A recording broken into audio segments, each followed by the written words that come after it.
Hello everyone. Welcome to another episode of Eden Talent. My name is Philippe, as you know, and today we have another exciting guest for our weekly series of interviews with super talents that mostly go unnoticed by the general public.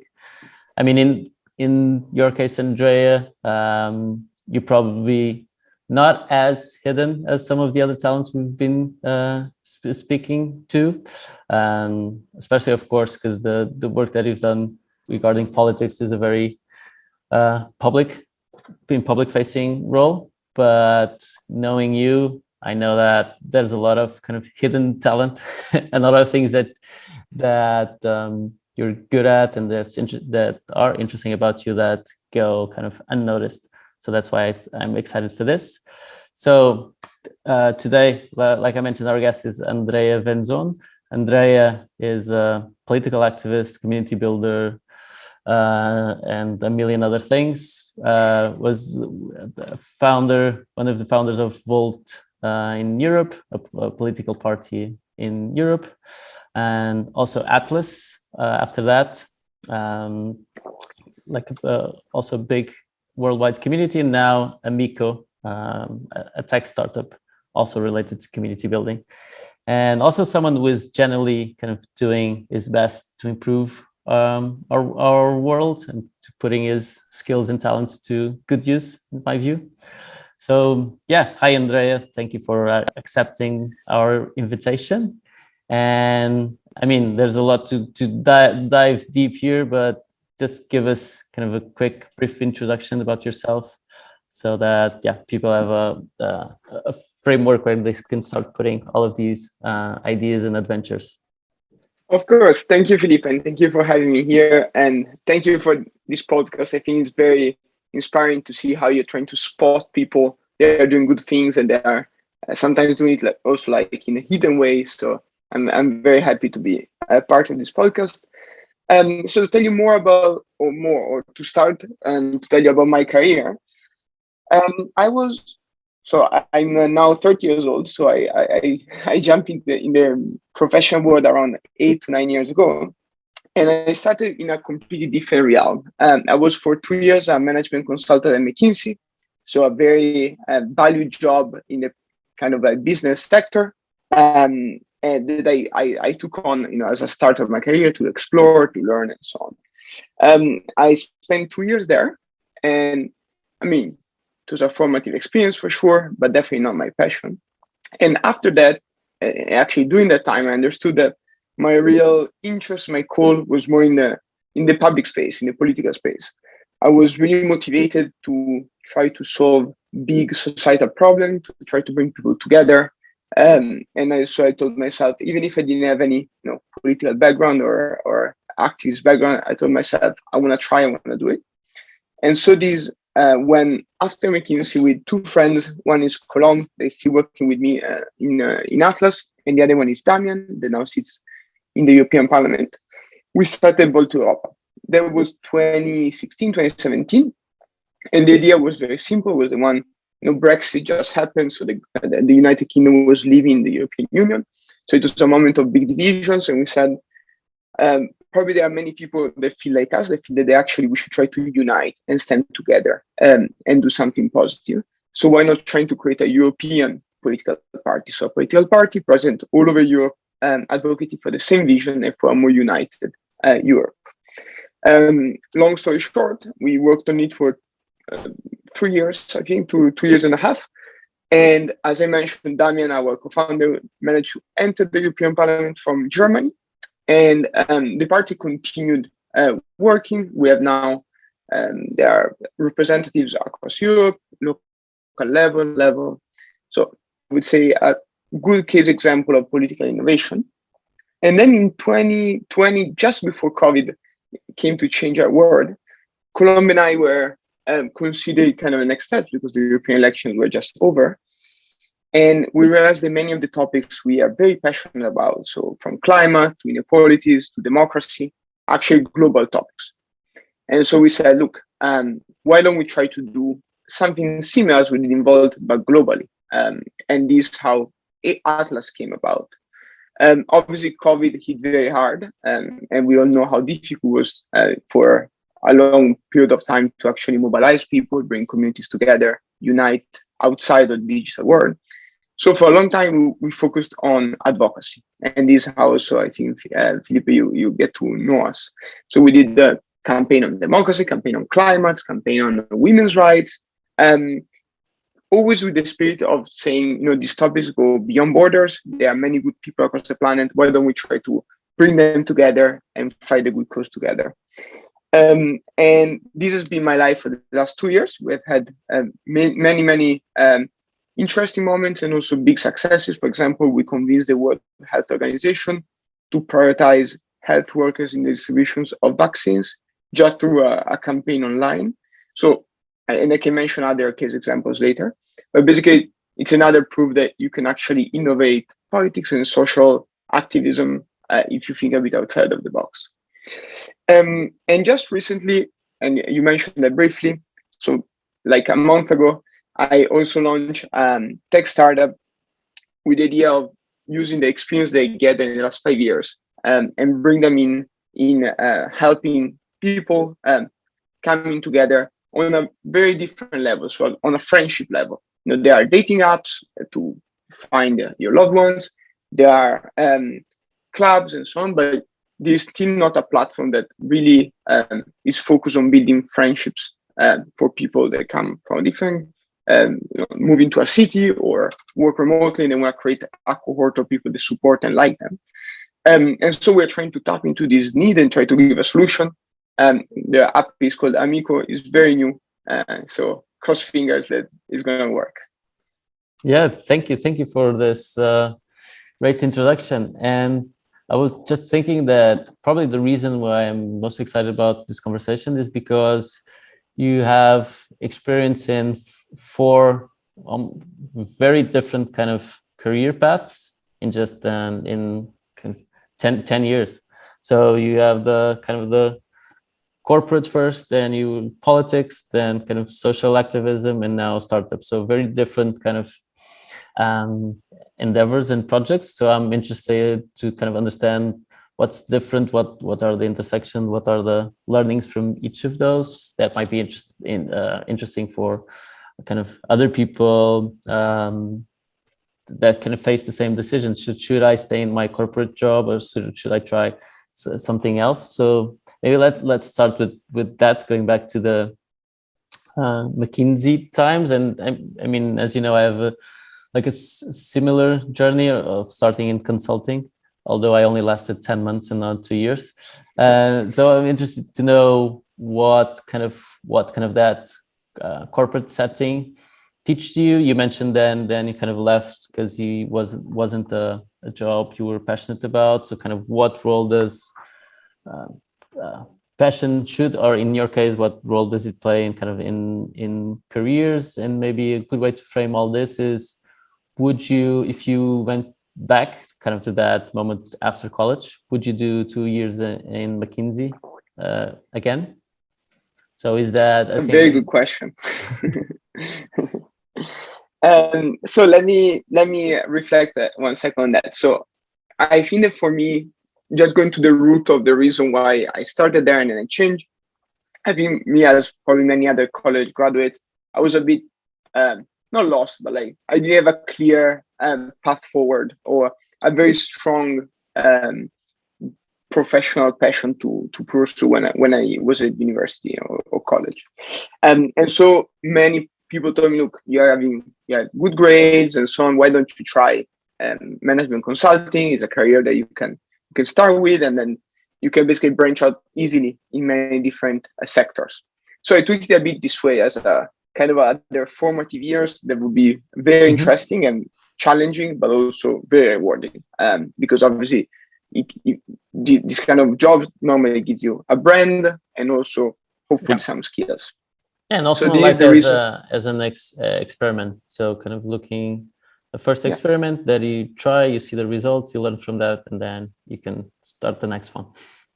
Yeah, definitely. It's like a lot of trial and error, I guess, in life. And for me, honestly, like while I was doing that was actually a good experience. Like I was not particularly suffering long hours. I found my niche. I was doing very interesting projects. I found actually met some interesting people. It just that I knew, I would say, like 6 to 1 year in, I really knew that it wasn't the career that I was aspiring to, and I was not very motivated by the rewards that the career gives. And just to put this in context, I mean, I don't have health problems. I don't have family. Like I was a single man, so like I didn't really need to earn a lot of money. Well, I understand that this is a problem for or like a primary reason for many people to choose a particular career path. It wasn't for me back then. It's not now. Still, my my lifestyle is still inexpensive or inexpensive. So money was never my primary goal. Obviously, earning some money is important, but it wasn't my main drive. So after McKinsey, so doing McKinsey, basically I started looking around. I was like, okay, what could I do next? Should I work for a government? Should I work for an institution? Because I wanted to explore this like public passion that I have within myself. And honestly, politics wasn't kind of like the first idea that came to me, because I was not very politically active. I voted, I followed the news, but I was never part of a party before founding mine. And so politics wasn't a natural choice. And the reason, the way I got there was, so with McKinsey, McKinsey sent me to do a master in public administration as part of like the growth trajectory that you get while working there. And doing this master, I look at jobs, I was thinking about the next, but I remember feeling increasingly frustrated about the status quo of my country, Italy, Europe, and other situations. And I kept on thinking, if I actually join an institution, what was the likelihood that I'm gonna change something at this level in the foreseeable future? So not in the next 50 years when you become a very important function or bureaucrat, but as a starting place, because the public sector is very hierarchical. It's not cannot be disrupted as a private organization. And so basically, this made me realize that if I really wanted to have an impact fast in the life of people, I could not go the traditional way, but I had to kind of find my way.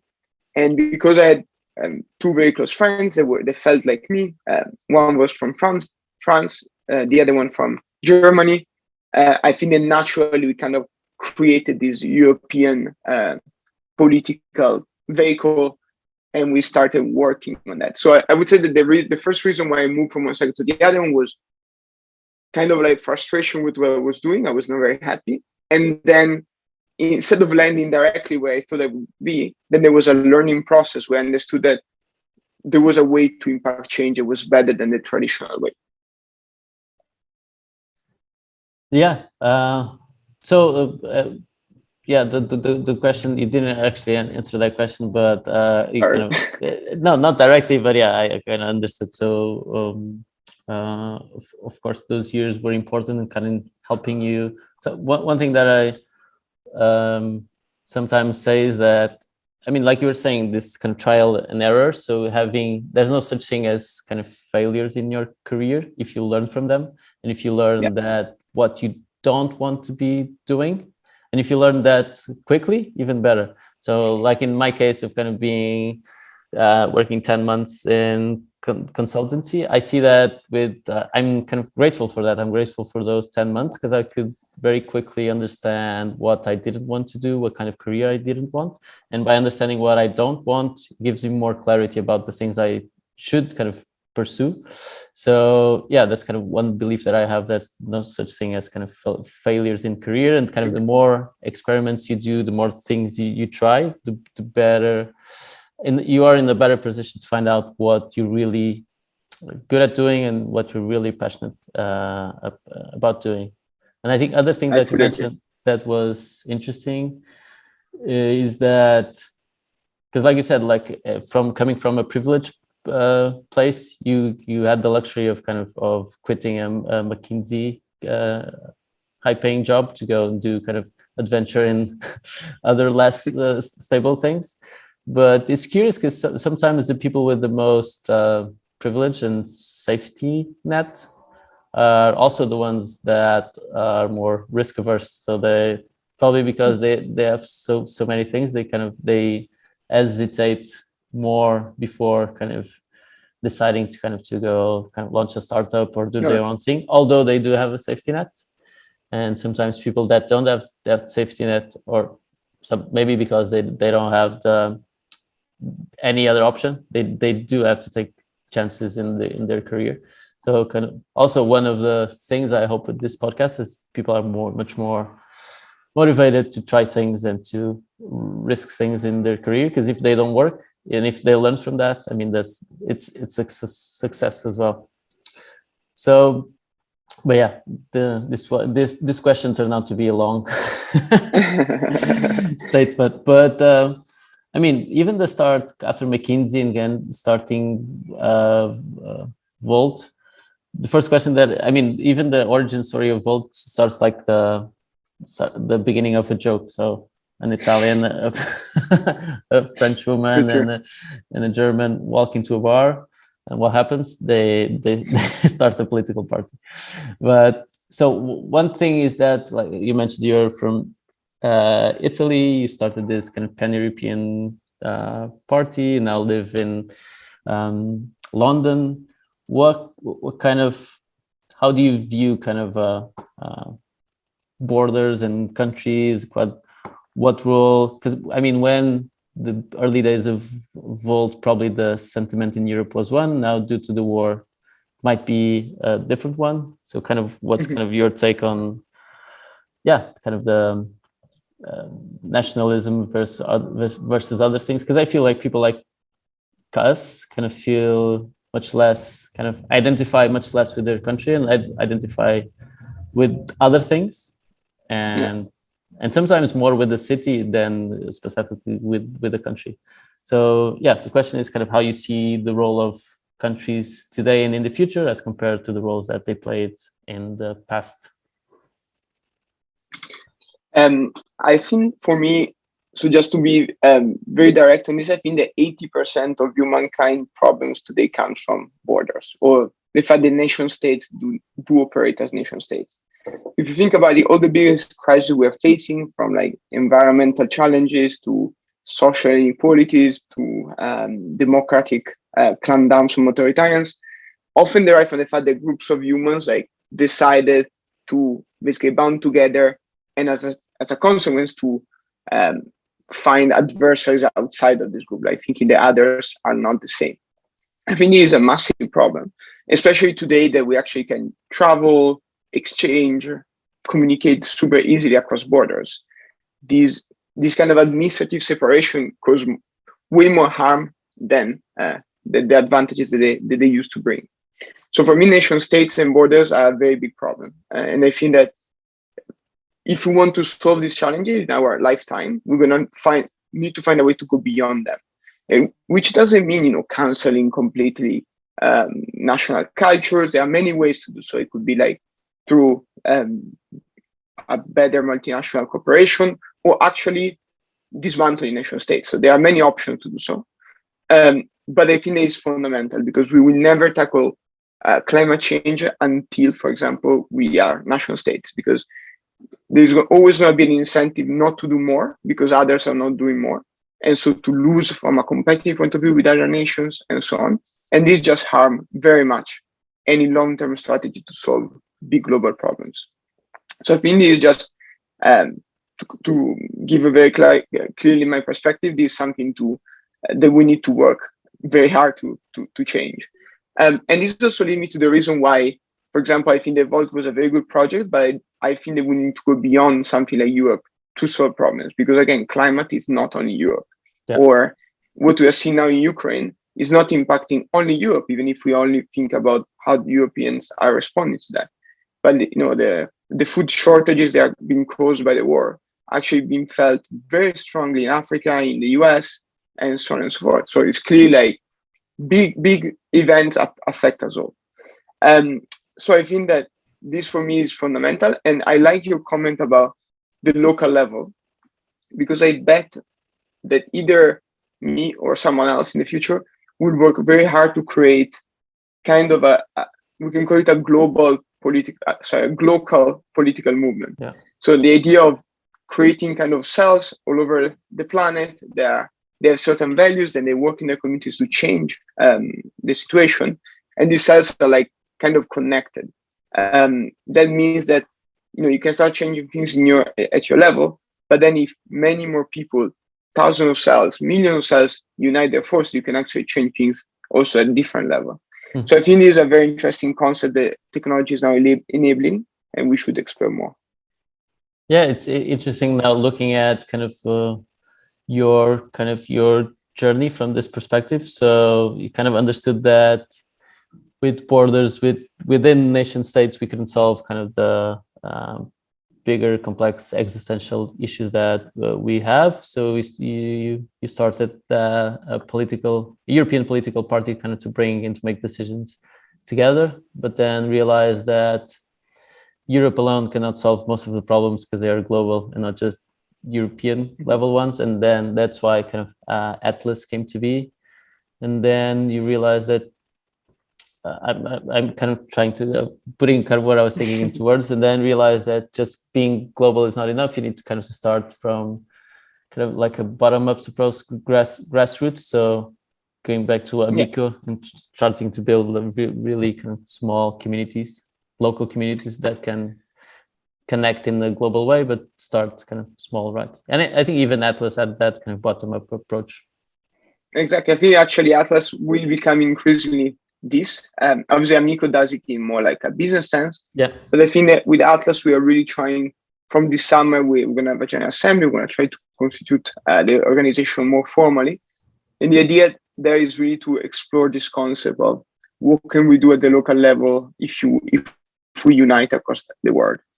And it's complicated, obviously, because local levels are very different, cultures are different, and that's all something that we need to work with and accept and build upon.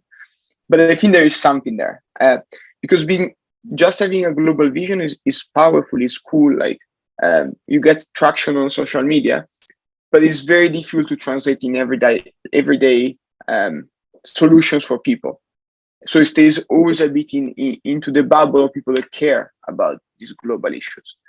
Well, if you manage to bring it locally, I think there's way more of a chance of having people actually taking action and understanding that if you try to improve the environmental situation of Lisbon or of a certain neighborhood of Lisbon, you might inspire others to do it in Mumbai, in Tokyo, and together you can actually have an impact that alone you cannot have. Mm-hmm. Yeah, makes total sense. Let me just go back to kind of what we were, one kind of follow-up question to the nation state and borderless discussion, which I'm curious about, which is, what do you think will replace nation states? Or even if nation states stop having the role they have today, what will replace them? Because I mean, as almost like an analogy would be more and more people don't go to church anymore. They don't have a religion, and there's a gap there. And maybe related to what you're doing with the Amico, kind of the loneliness, the kind of the no sense of purpose, and all of that comes, that people in the past was not a problem because people had religion and they had family. So kind of sense of purpose by having kids and some sense of kind of something bigger than yourself in religion. A lot of people nowadays don't have a family yet, or don't plan to have one. They're focused on their careers. They don't have a religion, and that leaves a big gap. And I was curious because in the case of the nation state, so of course us feeling part of something bigger than us, there's also kind of our country and the kind of that tribalism of being part of that group of people. If that goes away, what do you think can replace that, so there's not a gap that needs to be filled with worse things?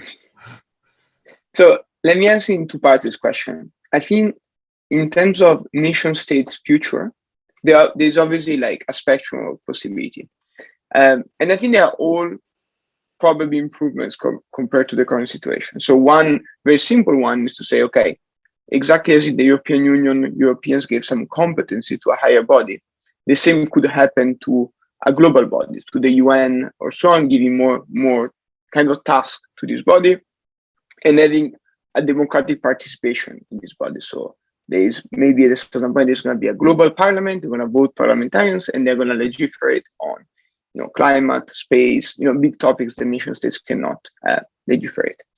And this for me would be obviously already a step forward. With all the problems that will probably carry a lot of the human flaws that we see in our governments, in conflicts between groups, because it would just be replicated at a different scale. So is it perfect? No. Is it a step forward? Yes. And then you have more extreme changes that we could see, and I don't know if we're going to see them in our lifetime. For example, the emergence of networks. So instead of having, nation states or institution, group of people across the planet united by interest and kind of like working together to achieve their interest, whether it's be, having a better planet or a longer lifespan,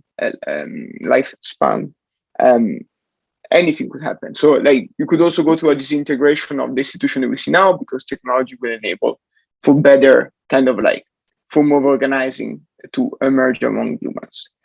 And in terms of the sense of belonging, you actually spot, I think, a very important question or a very important topic, because I think there is the reason why many things go wrong. And this used to happen us in the past, right?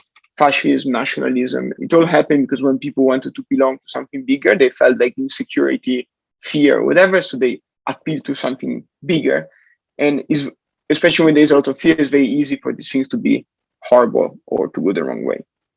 So I think that the challenge for our generation would be to find, I don't like to say order in disorder, but certainly to find a way for people to come together and feel they belong into a community when traditional communities are disappearing. And that could be simply like people that you share interests with and so on. So it's more like a light kind of community. Or it could also be feeling very anchored to your physical proximity. So as you said before, feeling kind of a part of the local economy, of the local governance, of your surroundings. So kind of feeling belonging to what you see around you instead of what you see in the digital space or in the global space that is very big. So kind of feeling part of your neighborhood, of your city. And this could very well emerge. And I think this still replicates some of the issues that humans have, but I think it would be beneficial because it would probably have a very positive impact in the way we socialize, in the way we treat the planet and so on. Yeah, for sure. Almost like the kind of the groups that we belong to now are not big enough and not small enough. So not small enough to us to have the kind of that connection, kind of day-to-day connection that we need, but and also not big enough to kind of solve the global problems that we have. Because also I was thinking about, there's a lot of conversation about new nation states in the Web3 and crypto space. So of course, with this new technology and the ability of kind of creating your own currency and your own kind of economic policy, you have one of the kind of the foundations to create a nation state. And there's kind of some talks about in new nation states, but that feels like almost going in the wrong direction. So we're just bringing more nation states to the and kind of dividing countries into smaller nation states, making it even harder to solve the global issues, but they can help certainly with kind of the belonging, kind of building smaller kind of communities.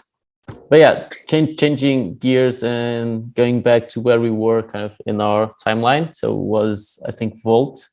And you're saying that, I mean, you weren't very politically active before that. So what I'm interested to know here is kind of the learnings from building something from scratch, building something from first principles. And in this case, building a party without not knowing that much, or not having experience at least in the kind of the political system. So what were the advantages and disadvantages of coming kind of with almost like the blank slate and doing a party from first principles?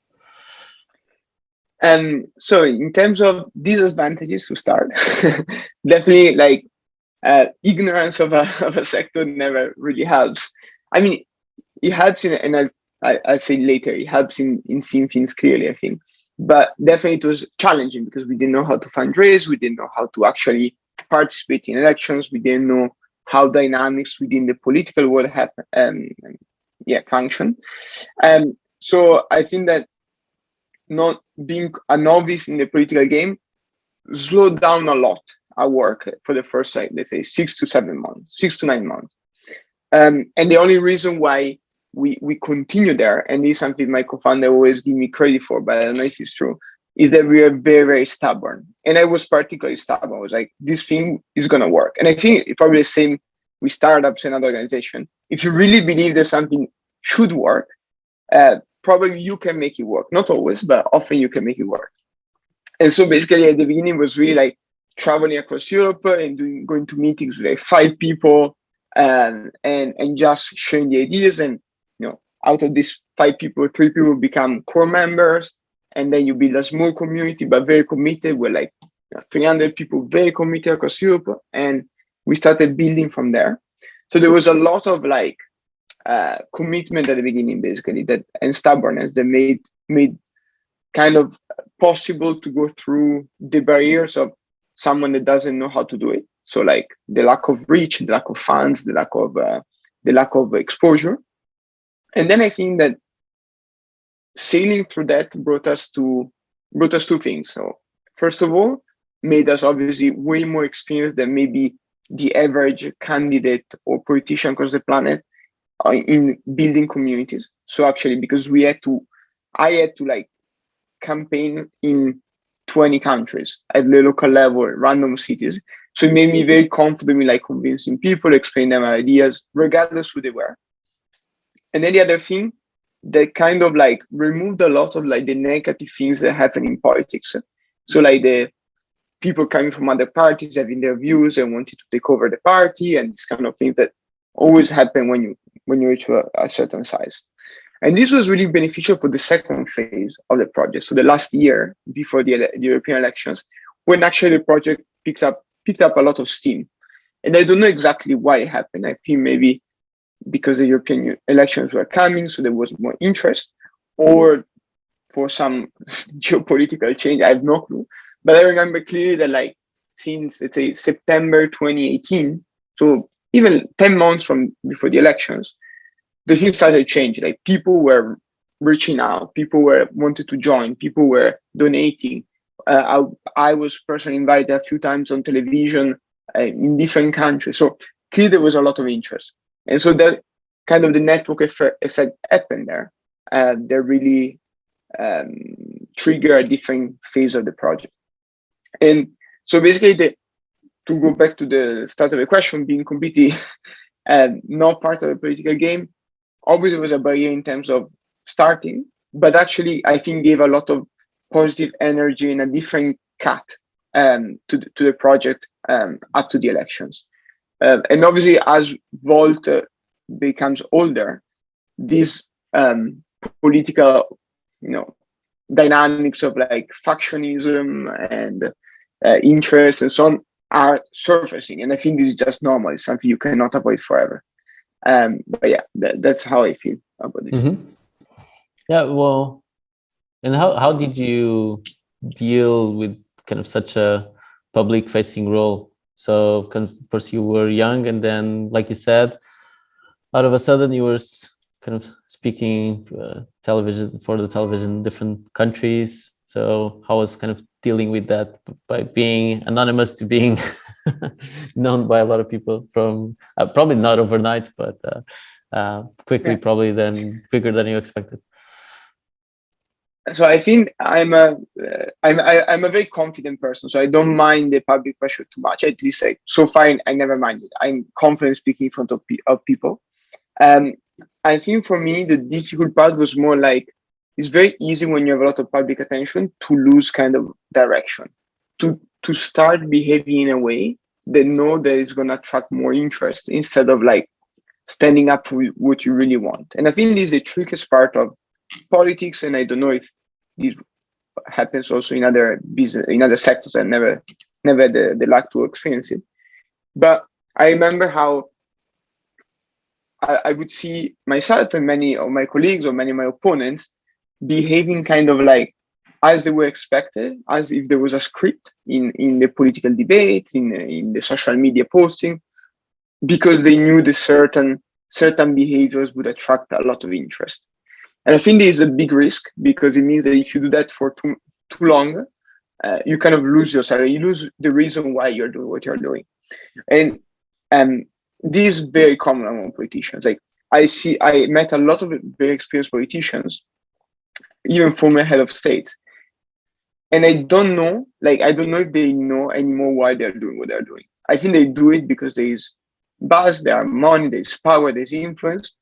But I'm pretty sure that at the beginning they did it for some values, and I don't think that they have them anymore.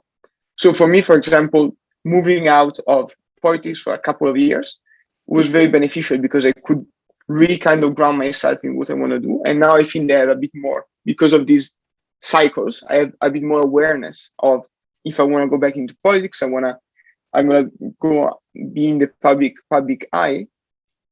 I must know why I'm doing it and not to attract only to get votes. So yeah, I think that this is the biggest lesson learned for me and how I dealt also with public pressure. And I think it's very personal in a way.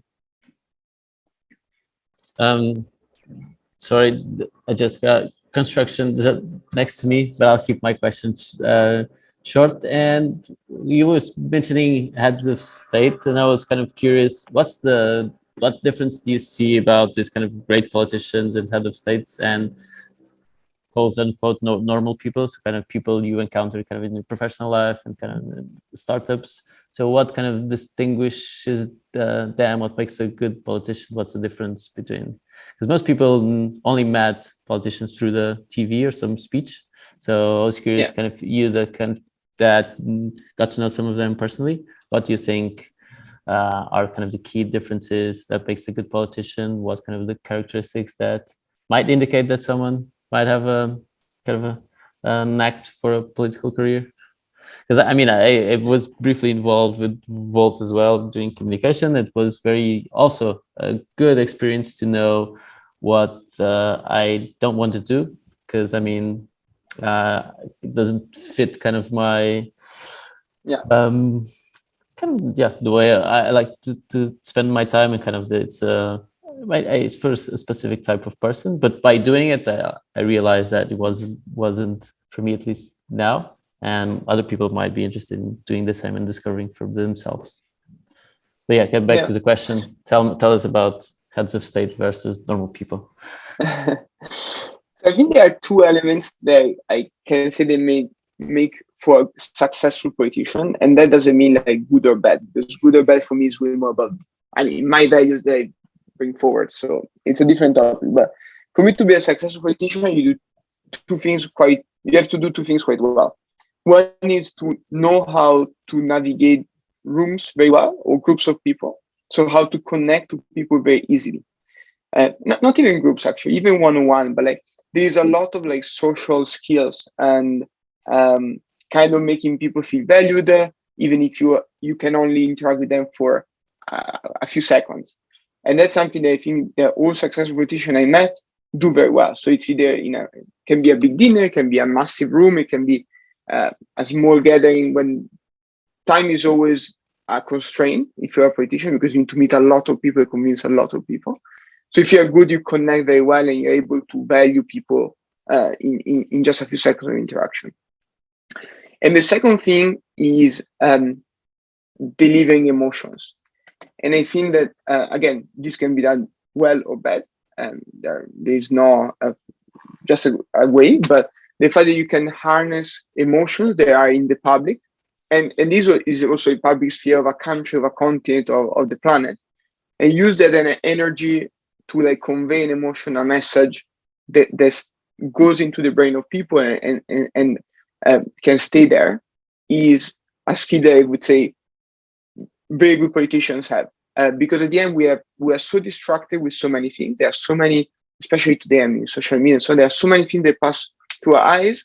So only very good communicators and very good politicians manage to take this noise and remove it and put a message through the noise.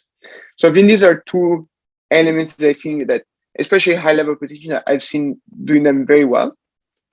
Um, and then in terms of good and bad, for me is actually obviously the value that you push. And I don't think that good, for me good is just my values, but let's say there's an acceptable range that I would say these are good values and some that are really bad. And then also how you play the game, because people play also very in a very dirty way, and that's, I suppose, this in every sector. Like I'm sure in business it's the same. There are people that like bend the rules, use influence in the wrong way, and I think that as soon as you meet politicians, you can understand if this is the case when you meet people personally, and this makes definitely surely for a bad politician under my judgment. Yeah, and no, kind of related to this would be, and especially I think related to the project that you were involved, both Volta and Atlas. So it might be kind of this preconceived idea or even myth that only politicians can change things, and only kind of these kind of people with a lot of social skills and charisma are the ones that have the power to change things. And I mean, that kind of clashes a bit with your vision of kind of this community driven change and kind of the bottoms up approach. And so how do you say people that don't have the don't have the politician profile, what kind of stuff do you think normal people can contribute to every day to kind of to your vision of a better future, more free, more equitable, more sustainable? So here I think we need to distinguish between like those that are career politicians, and so those are the kind of the profile that I mentioned before, and actually those that change things. And this is complete. There's an overlap, but it's very different. I mean, I would say 90% of career politicians change very little on this planet. They might execute a function. No, they might be part of an institution, but they absolutely don't change anything. People that change things, I think I wouldn't dare even say that there is one profile, right? There are people that are very socially versed, there are people that are very intelligent, there are people that just know where to find an opportunity. And this, for me, the beautiful part of creating communities rather than just political vehicles, because there are people that normally in the normal way people see leaders would not fit the box, and then actually manage to change incredible things. And let's take a classic example, very easy, Greta for climate. She has no characteristic of a leader from like a rule book, and she's doing incredible stuff.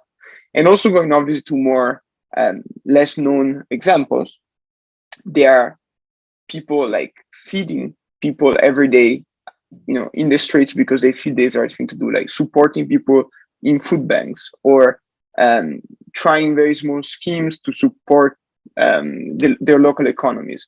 And a lot of these people have in common that they are just, either they have some altruism that pushes them, and this for me is actually a characteristic that be motivated by altruism is way more correlated for me to impacting change than anything else. Like if you manage to do something because believe is right, and this motivates you to do it, even if when it's uncomfortable, it's boring, it's annoying, you're way more likely to impact stuff than if you do it only for a personal return. And this is also why I think politicians often do not change things, because many politicians, not all, many politicians do things for a reward, a very concrete reward. While people like Greta did not start or did not do what they were doing for a reward at all, but they just did it because they believe it was important. And so my message for all those listening to the podcast, and in general to also people that I work with every day, is that if you actually believe in something and you manage to act upon it, whether by dedicating some time or some money or whatever, or some thoughts to it, you basically are halfway. Because that's exactly how we started Volt. We believe in something, we did it. It was a mess, but we believe very strongly in it, and we went halfway. And the rest of the half is probably like a mix of skills, of lack of circumstances. But this halfway, no one else can do it unless you yourself believing in something. Yeah, thanks for that advice. Now let's try to get back a little bit to careers and career journeys. So is there any kind of lesson or learning from politics that people can take into kind of their professional life? I mean, you were saying about, of course, what makes a great politician is also what makes a great CEO, at least a type of CEO, the kind of the Yeah, people-driven CEO. So a lot of those skills you can learn. Of course, some people are born with that kind of those innate skills and charisma, but some of them you can improve and you can work on and will make you kind of a better leader of teams, leader of people. Any other kind of lesson you learn by your time in politics that you can easily kind of transpose to kind of to careers and professional life that are helpful yeah. in a startup, for example, like now? Something that I learned, and I think that I still have to work a lot on, but I think it's fundamental for politics and probably it's fundamental for business and startups, is the power of listening. Like I never, at the beginning of my political career, I never understood how I would never imagine how powerful is actually listening to people uh, for real. Like not only because you have to, but because actually, um, I think if you meet a large amount of people and you listen to them for real, you bring home a massive knowledge. So this is something that I started doing in politics and now I keep on doing. And I think that the people that are good listeners or people that are willing to learn how to become good listeners, as I'm trying to do, um, really enrich themselves to levels that I don't know why uh, not is not mentioned normally in business schools or in any environment. But the power of listening for me really makes someone grow a lot, and as a consequence, the project they're working on way stronger, way more powerful. And so this is for me something that from I noticed in politics. I'm now trying to apply in my startup, and I think it really leads to result. And I'm not a natural listener. I'm like, I have my hypothesis. I always worked through hypotheses when I was at McKinsey in particular, trying to have a point of view and follow it. But I think if you listen, actually, it's way better. Yeah, I mean, and that applies in so many situations. It applies in kind of one-to-one when you're managing people. It applies with kind of coworkers. It applies with kind of users or clients, kind of listening to them. And listening sometimes might mean just uh, asking questions or watching what they do when they're kind of interacting with your company or product. And also, Yeah, I also had the same kind of problem and one kind of good tip kind of listening, because I get overly excited about stuff and I just it's like the southern Mediterranean kind of way of yeah, doing things. You all always talk over each other and you get overly excited about things. But one thing that I learned kind of to control myself and to really listen was writing as I listen. So when I'm listening to someone, I kind of have the want to intervene and want to say something, but I just write them, and this way I can kind of respect what they're saying and maybe let them get to the point. And sometimes by writing, sometimes some of the stuff I realize after a bit that it wasn't that interesting to say after all. So and then the other ones I can just I by writing them, I kind of make sure that I don't forget them, so I don't get that anxiety. I need to tell this, otherwise I'll forget. And yeah, it helps. When I do talk, I think it's much more structured and make sure I say the interesting stuff, and I listen a lot better to what other people are saying. Because sometimes what happens is if I don't write, I might not be speaking, but I'm not listening anymore. I'm just thinking about what I'm going to say when that person shuts up, which is not actually listening. It's just yeah. being silent and not listening. So kind of that distinction between active listening and just pretending you're listening. I mean, two are important because for the other person to feel they're being listened to is important, but actually listening with listening to what people are saying, it's also relevant. I think in those both cases, politics probably more the first one, making people feel like they are heard even though you're not listening. It's more important, I think, in the startup innovation setting. The second one is much more important. important. But I mean, yeah, let's move on. So then after Volt, kind of, why did you kind of start different projects after Volt? Because I mean, one thing we already addressed, kind of your need of kind of broadening the scope and kind of getting a global projects that could address global issues. But tell us a little bit about that journey, because Atlas was other things before it was Atlas, right? Yeah. So basically, after Volta, so we are in June 2019, so after the elections, the European elections. And so basically, actually July, like during the summer, I was like, okay, I think that like I don't think that Europe can be the solution of many issues, as I said before. So I want to think about something new. In the meantime, I also thought they will be beneficial for me to take a bit of a break from politics because of the dynamics that I mentioned before. Like politics can be, it's not toxic per se, but like the public attention can be very toxic. So it's good sometimes, I think, to, and this also if you're probably building a very big company, it's going very well. It's not bad to take a break sometimes. Like it helps your brain to process and to restart better. And so we started Colombia Night. That was the other co-founder of Volt. A project called Now. That was kind of like the baby of Atlas, the starting platform. And the idea was exactly kind of like straightforward. We wanted to test the idea that people could unite to solve global issues. And so our first campaign in January 2020, so I remind this was just before COVID, so a different world.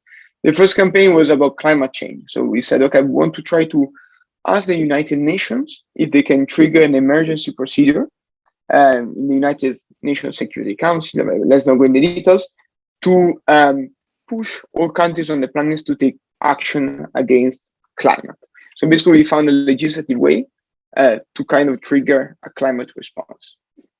And it was very interesting how people, like for us, it was very interesting to see how people from all over the planet suddenly became very interested into this project. So actually, our most active teams were in Latin America for a long time, and then in Africa. And so we actually understood that even if the people that started didn't sound like them, sometimes didn't look like them, there was no problem incorporating behind a big cause, which is something that I think that from a theoretical point of view everyone says, but then in practice, when you actually have to work together without a wage, just because of your ideas, I wasn't sure it would happen.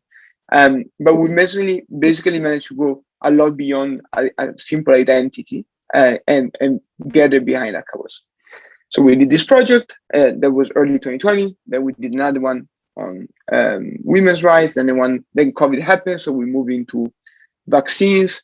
So basically, we did several projects in the last up to basically the end of 2021. There were a lot of advocacy projects, try to change things by pressure. So like staging protests, doing online advocacy campaigns, petitions, and so on. Which for me was a completely new space as well. I never did protests before. I never did like real digital actions. And I kind of understood the power of them. That is, I think, way beyond what, I mean, there are many people signing petitions, so actually people believe in them. But I think when you think about big change, you don't think that it's like a protest will change a lot. Actually, what I discovered is that a lot of decision makers are extremely influenced by these actions, because these are the action, they basically relate public pressure to, I think, voter support very easily. So if there's a strong protest on something, a lot of decision makers, lawmakers become immediately influenced by that. And also businesses. I mean, we did the same. We did some protests against Pfizer to share more vaccine. And despite the fact that, I mean, the situation is definitely not fantastic in terms of COVID vaccine, even private companies react very well sometimes to kind of public mobilization. And so, yes, this was kind of like, I think, the path after Atlas, so after Volt. And I'm going to stop here before opening the next chapter. If not, I can go on forever. No, but I think it related to that opening and closing chapters. How do you see? Because I mean, seeing from the outside, I kind of see your role as starter and instigator, and then get kind of the project up and going, and then you're already thinking about the next one. So kind of you start one and then you move on to the next one. I was curious to see how you see yourself, how you see your role. That's one. And number two is how do you balance these kind of many projects? Do you see them kind of how you balance so many projects, so many ideas at the same time? Mm-hmm. So I felt a bit as an instigator for a few years. I think also because it's normal when you are, I don't know, in your 20s or early 30s, maybe you still want to explore a lot and try different things. But I think that the more the time passes, so the more also probably my knowledge kind of become sectorial, and I feel more like attached to certain things. My role is changing. So for example, now I launch a startup because I think there's a big need, and but I'm not forecasting any way to not work on Atlas. And actually, I have big plans for Atlas. So I think that it's more like at a certain point in your career, I think you know more or less what you like and what you can do, what you're good at. And I think that there is a moment where you really need to try to build on them, on your skills. So I think that basically from 2020 to 2022, the beginning of 2022, it was still a big exploration phase for me. And for many of my colleagues, to be fair, we're trying different techniques. And now my desire will be the one of building a company that can tackle the big issues of loneliness and lack of communities, and creating what we call tribes around the planet for people to have kind of a social net. And on the other side, I'm very, very interested in keep on pushing the vision of Atlas. And now the COVID is, I mean, it's still a big problem, but it's less of a problem than before. People go out again and so on. I feel that there is again this possibility to create a political project that is rooted in the ground. While during COVID, it was a lot of digital things that have their power, but it's not my passion. It's not my, it's not what I sign up for. And so I hope that now I can go back to like my roots and do a lot of like political actions on the ground across the planet. Yeah, so I think it's the right time. We mentioned Amico in several times. Can you give us kind of a quick explanation of what it is, or what you want it to be in the future? Of course. So Amico came out of the idea that the world is experiencing an epidemic of loneliness, and this was a problem already before. So people felt very lonely. It's also some of the reasons that you mentioned before, Felipe, like the lack of a community, lack of maybe spiritual guidance, whatever. But I think it was a problem. And then when COVID hit, this just became massive. And there are stats now saying that 60% of young adults in the United States feel consistently lonely. And I checked the numbers are very similar in the United Kingdom, and I suppose in much of the developed world. So modern society unleashes feeling, break up our relationships, bring a lot of our person online. And this means in real life interactions, we often feel lonely, basically. And so what we said is, okay, we should try to address that. And I've been working on community building a lot before. We have kind of the skills, I have the skills to bring people together. And so Colombo and I, the same person that started Atlas with me, said, okay, what if we build a company, a startup, where they kind of optimize the process for people to build relationships and friendships. So it provides you with a stable community around you of your age, let's say 200 to 300 people that is in your neighborhood, have some shared interest with you. And within this community, it's not just, a digital community, but actually we propose a lot of in-person events. So like whether them being like a football match or a cocktail class or a dinner. And all these events always have a social aspect. So they're not just, an event you go there, listen and leave, but every event is structured in a way that there is an activity and then there is a social moment of discussion or conversation, getting to know each other. And basically we try to imitate kind of the relationship that many of us have probably experienced either when we're in the academia, so like high school, college or so on, or in the workplace before COVID, when you had like a cohort of people that started with you and you bound with them or your team. And we try to make this something that anyone can have access to all over the planet. Now we are testing a very small subscription fee model, so that you pay, I don't know, $9.99, and you get a community of 200, 300 people around you, as I said, with like 20 events a month that you can join for free.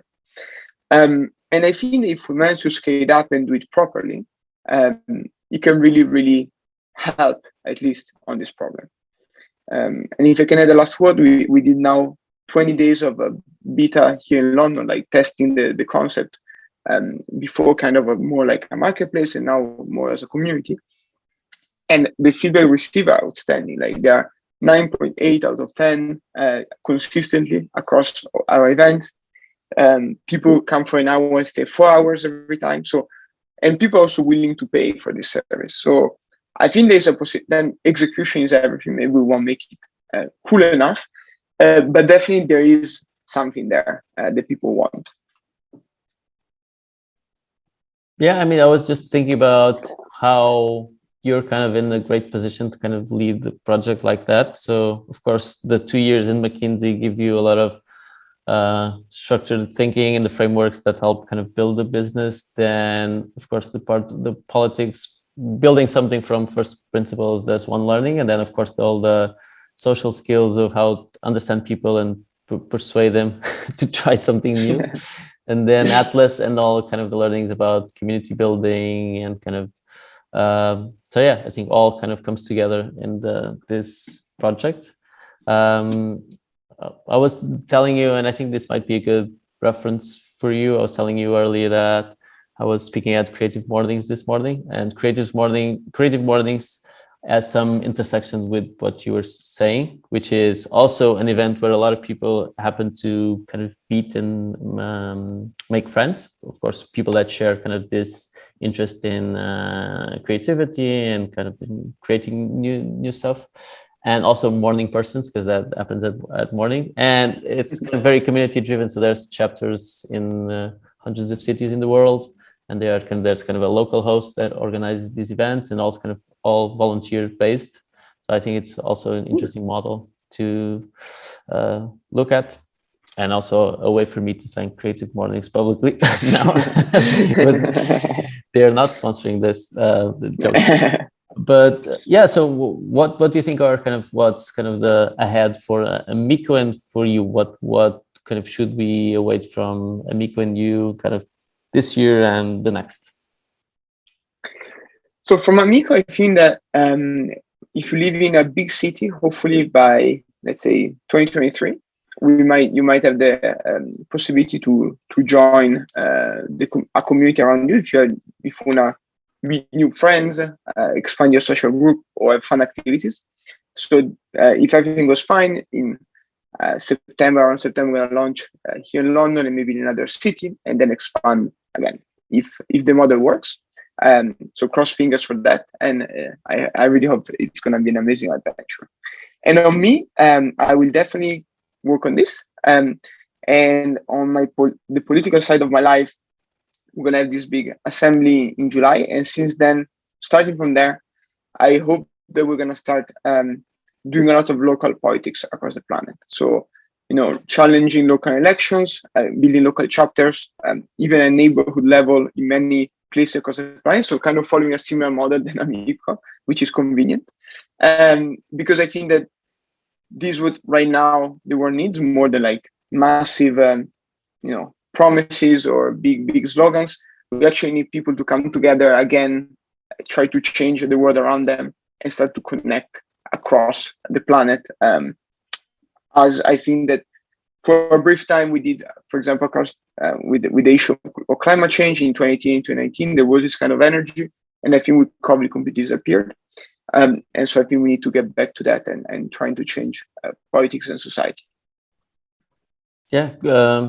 So now for the last questions and actionable ones. So the first one is, how can I personally, or any of the people listening to this, contribute to any of these projects, and where should they go kind of if they want to contribute, where they can find you and these projects online, or what would be the first action that you want us to take?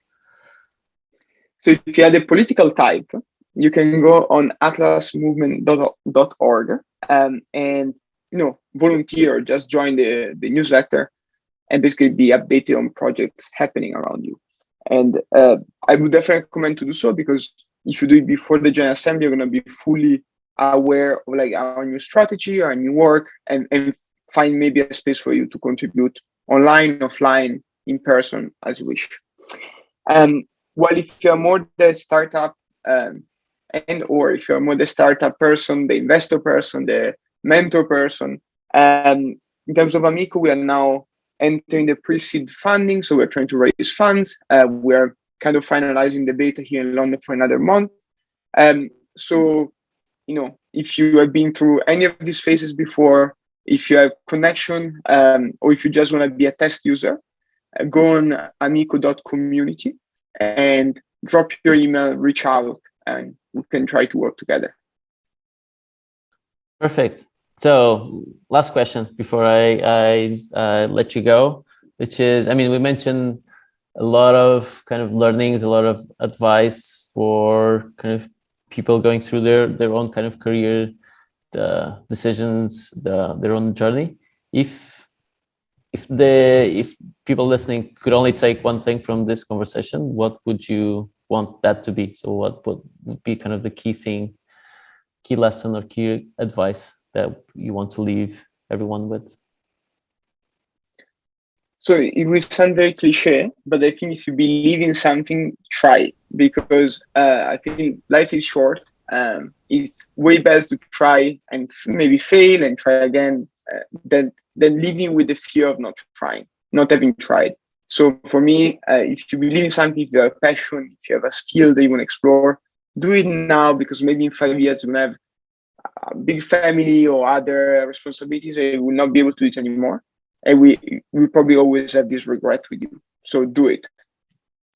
Yeah, and just adding to that is that, like I mentioned before, even if it doesn't work, you can still learn a lot from there, and makes you closer to what will work. And even in cases like you, so you did all this that seemingly unrelated stuff that, like we said, it's all very helpful to build Amico today. So your experience with Volta, in McKinsey and Atlas now come together to build. So you never know, looking forward, how everything will kind of fit together. So the more things you try and the more things you learn, I think the more chances of success you'll have. Fully agree. Thank you, Andrea, for your time and for all this super valuable insights. I think this will be a great episode that everyone will enjoy listening, and hopefully you'll get a lot more contributors and volunteers for your projects. Thank you. Thank once you, again. Felipe. Thank you for the podcast, and thank you for everyone listening. It's all a learning process, right? So we're all trying our best, and I'm gonna keep on following the podcast to hear the next people coming up. Okay, thank you.